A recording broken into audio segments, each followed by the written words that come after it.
আধুনিকতার ছোঁয়ায় বদলে যাচ্ছে দেশের দ্বিতীয় বৃহত্তম সমুদ্র বন্দর মোংলা।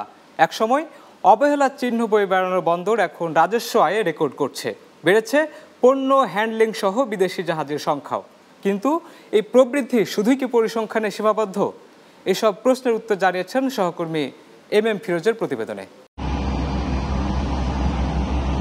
বিশ্বের সর্ববৃহৎ ম্যানগ্রোভ বন সুন্দরবনের উপকূলে একসময় শুধু রপ্তানি নির্ভর বন্দর হিসেবে পরিচিত ছিল মংলা। এখন সেই বন্দর দেশের অর্থনীতির অন্যতম প্রাণকেন্দ্র হয়ে উঠেছে। বর্তমানে যেটিতে সারি সারি বিদেশি জাহাজ এবং কন্টেইনার লোড আনলোডের কাজ চলে পুরোদমে। পণ্য খালাস হয় প্রতিদিন, এতে শ্রমিকদেরও কাজের সুযোগ বেড়েছে।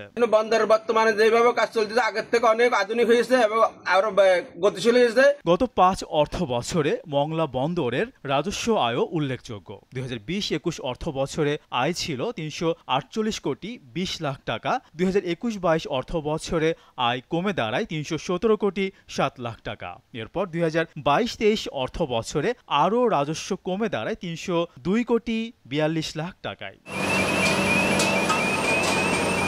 তবে গেল অর্থ বছরে রেকর্ড রাজস্ব আয় প্রমাণ করছে দক্ষিণ পশ্চিমাঞ্চলের অর্থনৈতিক শক্তি হিসেবে মংলার ক্রমবর্ধমান গুরুত্ব। আয়ের লক্ষ্যমাত্রা ছিল প্রায় ৩৩০ কোটি টাকা, আর আয় হয়েছে লক্ষ্যমাত্রার চেয়ে প্রায় ১০ কোটি টাকা বেশি। এর আগের অর্থ বছরেও আয় ছিল ঊর্ধ্বমুখী, যার পরিমাণ ৩১৯ কোটি টাকা।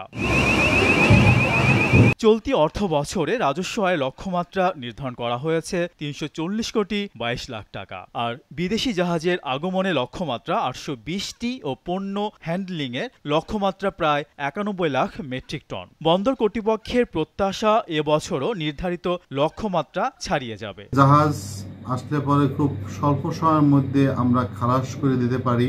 এতে করে শিপিং এজেন্ট অর্থাৎ মংলা বন্দর যারা ব্যবহার করেন, বন্দর ব্যবহারকারীগণ, তারাও মংলা বন্দরের কার্যক্রমের উপরে সন্তুষ্ট। বন্দর কর্তৃপক্ষ বলছে আধুনিকায়নের ফলে পণ্যের ট্রানজিট সময় কমেছে এবং কার্যক্ষমতা বেড়েছে। আমাদের সক্ষমতা 60% ব্যবহার হচ্ছে।